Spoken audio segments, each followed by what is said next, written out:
Darse el copete. Hay un personaje con copete que nos está complejando la vida. ¿Qué pasó? Pues este señor mandó unos aviones que no es nuevo. Biden ya había... Pero este señor, ¿quién? Hablemosles a los que copete, con nombres.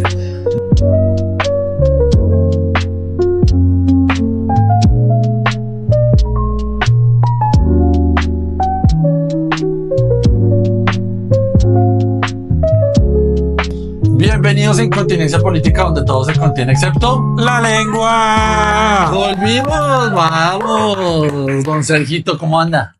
Todo en orden, un año muy movido, cerramos llevamos 26 días. Pero cerramos 2024 con grandes cifras, con entrevista, con sorpresas para ustedes. De hecho, ya lo están viendo. Nueva casita. Nueva casa, nuevo escenario. Mejor dicho. Nueva metodología le quiero proponer a usted que en este primer capítulo del año, que ha estado muy movido en Continentes, los seccionemos. Hablemos de 3 grandes temas, no sé qué le parezca: Congreso, conmoción interior y relaciones internacionales. Listo, creo que es lo más movido. Por el final que usted me plantea. ¿Qué pasa? Estamos metidos en una crisis diplomática fuertísima todavía. Eso fue hace unos días y todavía se sienten los rezagos de lo que pasó, ¿no? Entonces aquí toca arreglarse el copete. Hay un personaje con copete que nos está complejando la vida. ¿Qué pasó? Pues este señor mandó unos aviones que no es nuevo. Biden ya había... Pero este señor, ¿quién? Hablemosles a los que con nombres. Donald Trump. Ok, ¿no? Presidente de los Estados Unidos. Y ahora otra vez presidente de Estados Unidos. Este señor, ya en Biden pasaba, nos estaban enviando aviones con muchos migrantes. Es, digamos, algo muy normal. ¿Qué pasó? Que nos lo enviaron en avión militar y encadenados. De hecho, se están encadenados, más bien esposados. Se cree que incluso los niños venían esposados en los aviones. Un tema muy complicado. Un tema complejo, pero ojo, no es solo en Colombia, es en varios países. Toda América Latina está en eso. Que está pasando esto. América es Latina. Importante mencionarlo. ¿Qué dijo Petro? Yo no recibo esos aviones. Hay que hacer una cronología porque en la madrugada del domingo, si no me falla la memoria, él escribe un tweet diciendo. Un tweet. un ex. ¡Ah!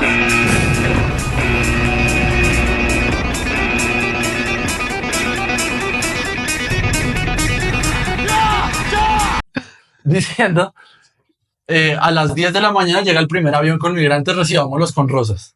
Y banderas.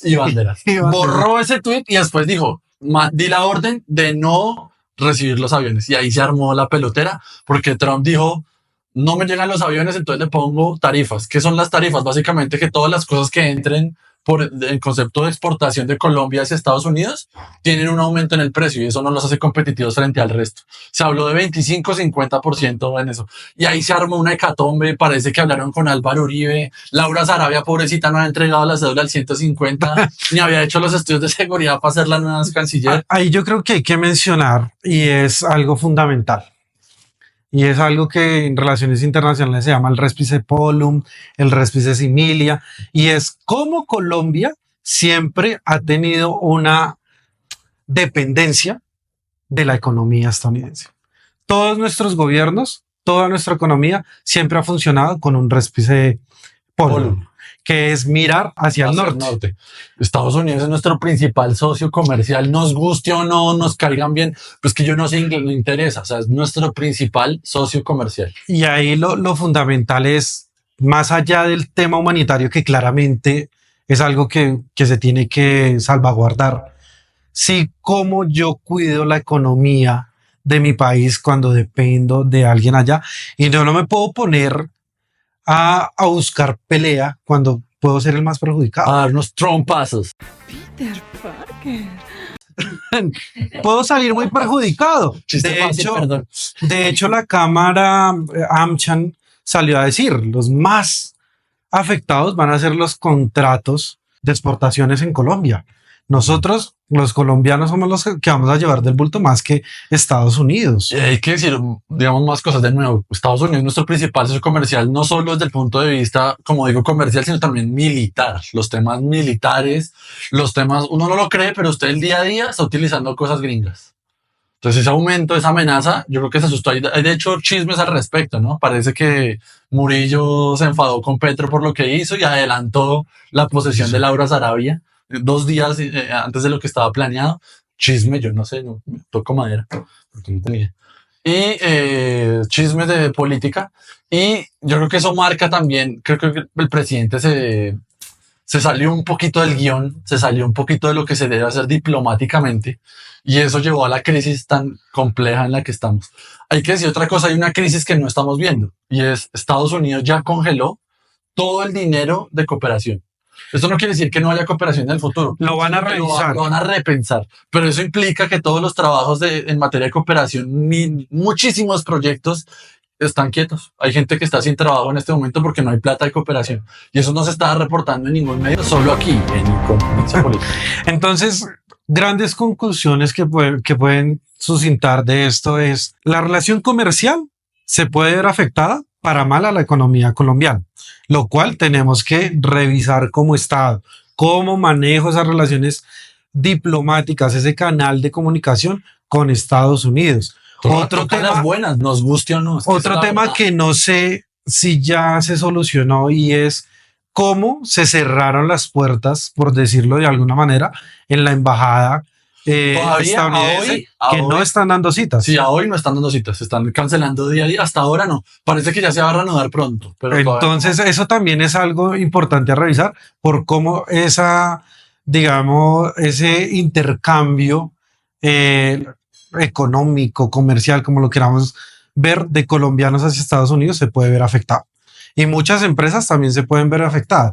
Y yo creo que esa es una labor que le va a llegar a Laura Sarabia y es enfrentarse. No quisiera ser yo Laura Sarabia en este momento. Pero le va a tocar enfrentarse a cómo voy a manejar esa relación con mi mayor... ¿Cómo nombrarlo? Partner. Con mi mayor... Parcero.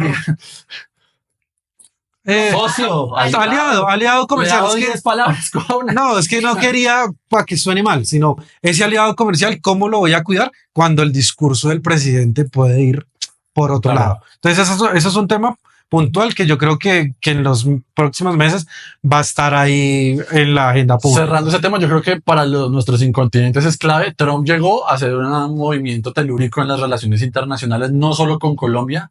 Hay que ver lo que está pasando en Israel, lo que va a pasar en Venezuela, pero este es el principio, ¿no? Entonces, otra cosa interesante, Petro pensó que iba a tener el apoyo, a pesar de que fue en medios que iba a tener todo el apoyo de los países latinoamericanos, pero hace poquito se canceló la reunión de la CELAC de urgencia, porque no había consenso. Entonces, Petro, otra vez, además, desde el punto de vista internacional, queda en el aire respecto a los demás países de América Latina. Piense Milei está más cerca de Trump que de Petro. Entonces, hay que ver eso. Lo que viene es movimiento telúrico. Por un internacionalista esto es una maravilla porque va a tener cosas de qué hablar en las reuniones familiares de los domingos, pero en general va a ser complicado para todos. Y más para engancharlo con esa segunda sección. Y es, usted lo mencionó, apoyo económico, Plan Colombia, recursos de Estados Unidos que llegan a Colombia con la situación que estamos pasando de seguridad. Y ahí es conmoción interior, Catatumbo, todo esto que está pasando, cómo también se va a ver afectado por ese recurso. Yo quiero empezar esa sección, querido Sergito, con una frase contundente. Para mí, el ELN le declaró la guerra a la paz total. No solo a los diálogos que tiene con Petro, sino en general a la paz total. ¿Qué pasó? El ELN empieza a hacer unos ataques muy fuertes en la región del Catatumbo, ¿cierto? Al Frente 33, que pertenece a una disidencia, técnicamente es una disidencia, la disidencia que es la de alias Calarcá, ¿cierto? Que estaba en el Estado Mayor Central, se separa y está negociando con el gobierno y empieza a perseguirlos el ELN, ¿sí? Y es un tema muy complejo porque hay firmantes de paz del 2016 que están siendo asesinados. Agradezco la participación de todos los que colaboraron con esta melodía. Se debe subrayar la importante tarea de los perseguidores de cualquier nacimiento. Si alguien que me escucha se viera retratado, sepa si quisiese con ese destino. Por eso digo que la declaración de guerra no es solo en general contra el gobierno, sino contra toda la paz total y contra los acuerdos de paz de 2016. Y hay firmantes de paz que están quedados con el que perdieron eso. Y de hecho le tengo unas cifras rápidamente para darle también la palabra. Fíjense cómo estamos en el tema del Catatumbo. Estas cifras son del PMU, que da la gobernación del norte de Santander. 41 personas asesinadas van. Hay otras cifras que hablan de 81. Y la cifra más grave, desplazados, 48.000 personas desplazadas. Muchos se están moviendo hacia Cúcuta y hacia albergues cercanos al Catatumbo. 25.000 personas confinadas, es decir, que usted no se puede mover de su casa. Y digamos que hay 19.000 que están con alojamiento temporal. Fíjese esta la cifra, 40.000 personas salieron de sus hogares desplazadas por la violencia. Esto no se veía hace años, y hay que decirlo así. Estas se suman a los migrantes, ¿no? O sea, imagínate todo lo que empieza a abarcar este problema nacional que estamos viviendo. ¿Qué pasa? Que me llama la atención, y usted lo había mencionado en esa temporada 2024, y es como hablamos de diálogos de paz, pero da la impresión de que el ELN se fortaleció. El ELN, pues todos los grupos armados se están fortaleciendo en el país, y ahí la pregunta es, ¿qué está pasando con los recursos que se le asignan al Ministerio de Defensa? Porque estamos viendo, no solo en el Catatumbo, porque ahorita estamos centrados tristemente en lo que está pasando en el Catatumbo, pero hay más regiones del país que están sufriendo este problema. Guaviare está entrando en Arauca está muy grave el tema. Y ojo, hay que decirlo, el ELN pasa de Arauca al Catatumbo. Pasando por Venezuela. Entonces, volvemos al tema, relaciones internacionales. Laura Sarabia, una labor fuerte le va a tocar, porque no solo voy a dejar de percibir recursos que me daba Estados Unidos, sino que voy a tener un vecino apoyando a los grupos armados, porque cómo pasan de Arauca al Catatumbo a hacer todo esto sin que nadie diga nada. De hecho, la semana pasada, coincidencialmente, había unos ejercicios militares venezolanos justo en la frontera con Colombia. De hecho, ayer salía a decir Maduro que Diosdado estaba ya ayudando a Colombia. Y ayer Petro lo dijo tal cual. La amenaza que está en el Catatumbo también es internacional. Entonces ahí el tema de Venezuela va a ser complicado. Algunos decían, ¿por qué Petro es tan duro con Estados Unidos pero tan blandito con Venezuela? Pero entonces el tema de seguridad ya se le pone más color de hormiga. ¿Qué hacer cuando está demostrado que muchos, digamos, lo militar en Venezuela sí vive en connivencia con la guerrilla del ELN y lo apoya en muchas cosas? Y entonces todo este tema, ¿a qué llevó al gobierno? A sacar un decreto para declarar la conmoción interior, lo que significa que el Estado, el Ejecutivo, perdón, va a tener potestad de sacar decretos ley. Con fuerza de ley. Durante 90 decretos legislativos por 90 días, prorrogables por otros 90 días. Entonces, ahí... Eso significa que saltan al Congreso, ¿no? Ojo, ahí hay un tema fundamental y es, todos estos decretos que sacan en el marco de la conmoción interior van a tener revisión automática de la Corte Constitucional. Entonces, ese decreto madre, ese decreto... Estás bien pendejo.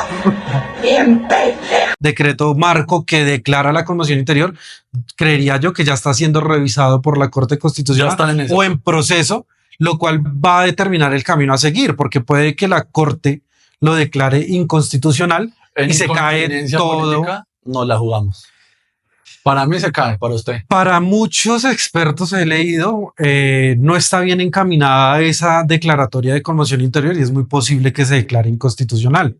Y adicional a eso ya se hablan de posibles decretos que van a llevar a temas económicos, que van a buscar un recaudo. Pero mi pregunta es... ¿La ley de financiamiento por la puerta de atrás será? Puede ser. Yo la veo. Ayer el gobierno ya se lo presentó en el Congreso, sí. Lo vamos a hablar más adelante. Pero la pregunta que me surge es, estamos teniendo unos problemas de violencia, de desplazamiento. El gobierno pide unos recursos, ¿para qué? Yo creo que esa es la gran pregunta. Y esa es la gran incógnita que hay que responder este gobierno y es, ¿para qué son esos recursos? ¿Más fuerza militar? Suena feo, pero ¿vamos a comprar más armas? Porque si es para el fin de la situación del Catatumbo, que es por lo que se argumenta, no sé usted qué se le venga a la cabeza. Yo para qué pido plata cuando el problema que estoy teniendo es de violencia.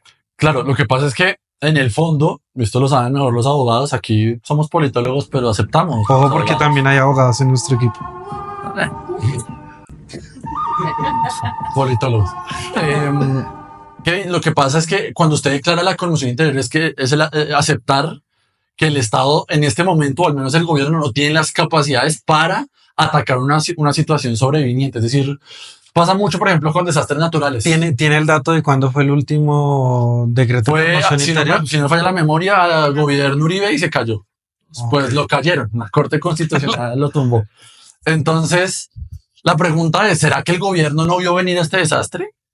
¿Será que no había? De hecho, se le criticó mucho al ministro porque la Defensoría del Pueblo dio alertas tempranas sobre lo que iba a pasar en el Catatumbo. Y el ministro salió en la W a decir que nunca han hecho la alerta temprana y la publicaron. Entonces quedó el ministro mal porque sí había una alerta temprana. Y hay una alerta temprana en Arauca y hay una alerta temprana en el Guaviare. Y eso hay que prestarle mucho cuidado. Entonces yo por eso creo que se va a caer, porque yo creo que el gobierno sabía o tenía al menos la forma de entender que pasaba eso. Y yo creo que las fuerzas militares están capacitadas. ¿Qué pasa? Que la política de defensa y la política de paz no están armonizadas. Una va para un lado y la otra para el otro. Por eso Oti Patiño vive agarrarnos al medio retóricamente, si se quiere, con el ministro Velázquez. Porque no van para el mismo lado. Una quiere sentar a la gente y la otra no sabe muy bien cuál es la estrategia militar para que esas mesas funcionen. Entonces hay que tener muy claro eso. Y Entonces, yo lo perdón, digo le aquí, interrumpo. dígame. Podemos decir que esa paz total, Se está cayendo a pedazos. Si me lo preguntan a mí, diría alguien yo por lo- ahí, esa paz total no existe. Yo creo, la verdad, que como le dije, el ELN no le declaró la guerra al Estado, pues obviamente hace años se la declaró, sino le está declarando la guerra primero a la sociedad civil, aquí para citar a Daniel Peco, un violentólogo muy famoso francés, y le declaró la guerra a la paz total. Por eso está el tema de firmantes del acuerdo, porque van detrás de los firmantes del acuerdo y los fueron a buscar casa por casa al frente de sus familias y los mataron. Esa es la verdad. Entonces hay un tema muy complicado. Yo creo que la paz total se cae a pedazos, mi querido Sergito. Yo odio ser ave de mal agüero. Esa puede ser la gran conclusión entonces de esa conmoción interior, de esta situación de violencia que estamos viviendo, y es que la paz total no trajo los frutos, los resultados que el gobierno esperaba.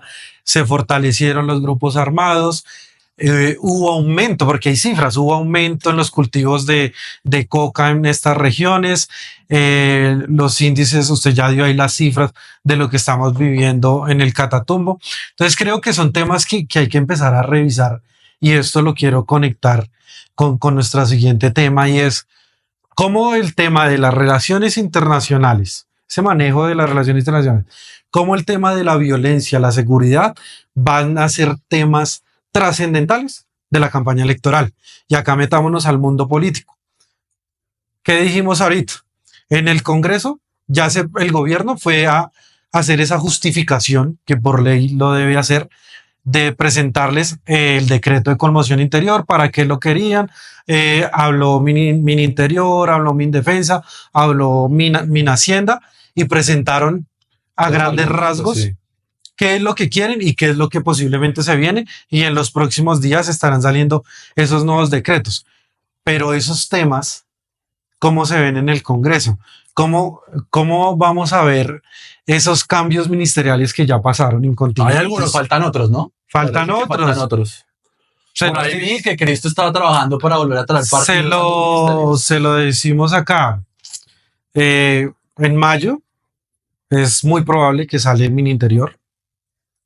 Que tiene su agenda política propia. Yo creería que de paso también hay Minambiente, Susana Muhammad, que suena para la alcaldía de Bogotá o para una lista alcaldía del de Congreso. Bogotá, y no sé hasta qué punto Minas.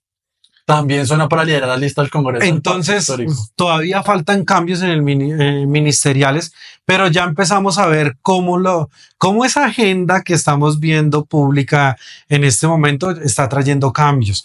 También los trajo en el Congreso. Salió el senador David Luna, salió Sí. el senador Humberto de la Calle. Luna, ¿por qué sale? Luna sale porque él ya lo anunció, quiere ser candidato presidencial. Humberto de la Calle, yo creo que es más un tema de cómo se está manejando al interior el partido al que él pertenece. Pues que estaba secuestrado, ¿no? Y Betancourt Entre el dijo que, mejor dicho. Entonces, sí van a empezar a haber cambios, y yo creo que también a raíz de este tema, el Partido Liberal sale a decir que ya no es más parte de la coalición de Se gobierno. demoraron como 2 añitos en darse cuenta. De hecho, igual ahí hay unas cifras de la silla vacía y es cuántos liberales apoyan a este gobierno. Entonces ahí hay que empezar a Sí, una revisar cosa es la oposición y cómo votan al final. cómo se va a mover todo este mundo. Hablando de eso del Congreso, quiero que le cuente a nuestros incontinentes cuál va a ser la agenda legislativa que vamos a tener. ¿Qué se viene? Primer semestre, digamos. Este cierre de legislatura, de la tercera legislatura, Sí. antes de que entremos ya al mundo de campaña, que tristemente para todos los gobiernos en esa última legislatura es muy poco lo que se mueve, porque todos van a estar encaminados en su reelección o en apoyar candidaturas presidenciales. Pero ¿qué se viene? ¿Qué hay ya en la agenda? Jurisdicción agraria. Les faltan los 2 debates en Sí. las plenarias. Eso es un tema puntual del gobierno nacional. Reforma a la salud, que de hecho se espera que el gobierno cite a sesiones extras en los próximos días para reforma a la salud y reforma laboral. Que si a 20 de junio no están aprobadas en sus 4 debates, Tuki Lulu. quedan archivadas. Han avanzado en grandes artículos en la plenaria de la Cámara, pero todavía falta que se voten algunos artículos de reforma a la salud. Yo creo que eso pasa. Bueno, Y ahí ya se le viene el chicharrón a la Comisión Séptima de Senado. Reforma a la salud y reforma laboral en esas 2 comisiones. Y el antecedente que hay es, se archivó la reforma a la salud presentada en un primer momento por el gobierno nacional en esa comisión. Ya. Entonces ahí vamos a tener una agenda movida en esos temas, y yo creo que el tema social, el tema ambiental va a estar también moviéndose. Yo creo que el gobierno tiene que sacar toda su apuesta de aquí a junio, si no ya va a ser muy difícil moverse. Por ejemplo, le digo yo, sale Humberto a la calle y llega alguien más cercano a Petro. Eso es un voto. Y en cambio radical igual. En cambio Radical radical llega el hoy embajador Temístocles Ortega, Sí. y en Verde Oxígeno llega el hoy embajador León Freddy Muñoz. Pero bueno, en este primer capítulo era muy difícil abarcar todo. Yo creo que estos son los grandes rasgos de lo que se ha movido hasta hoy. Y les vamos a seguir informando, y de hecho volvamos a nuestra tradición. ¿Qué recomendación tiene para nuestros incontinentes? Yo me voy a poner muy trendy porque estas semanas voy a recomendarle cosas directamente de los Oscars. Para que no digan. Vamos a ver todas las películas de los Oscars, y todas las que tengan algo que ver con política o temas sociales van a estar aquí recomendadas. Si me gustan, Bueno. ¿no? Vi Emilia Pérez y tengo mis consideraciones, pero eso irá en otra cosa. Mi recomendación del día es un documental que estaba nominado justamente a mejor documental, que se llama Sugar Cane, ¿sí? Que habla de lo que hizo la Iglesia Católica en Canadá con los nativos. Es un tema muy dramático, de pronto algunos ya han conocido, pero es un documental muy interesante que además hace como la tercera generación de una familia indígena que sufrió lo que pasaba con la Iglesia Católica en Canadá. Entonces, muy recomendado, está en Disney Plus, Sugar Cane. Sergio, ¿qué nos recomienda? Y yo pensé que ya no me iba a decidir. Pues que vamos a cambiar de roles y yo no le pregunto. ¿Qué les quiero recomendar, queridos incontinentes? La rebelión en la granja de George Orwell. Clásico. Es un clásico de... Aquí, cámaras, para que lo vean. Es un clásico en temas de ciencia política. Es un libro muy fácil de leer. No es muy extenso y es muy llamativo porque no va a ser tan ladrilludo en los conceptos, en el tecnicismo, sino que es una historia de cómo un grupo de animales forja una sociedad y todas las consecuencias que esto trae en una lucha de clases. Que de hecho este libro está inspirado en cómo el obrero se veía para esa época. Claro. Entonces, muy recomendado para que lo veamos y lo leamos y nos cuenten ahí en sus comentarios. Dicho eso, querido Sergito, queridos incontinentes, volvimos y aquí nos quedaremos. Vamos con toda. Gracias a todos por vernos y ¡chaito! Síganos en nuestras redes sociales. Gracias. Chao.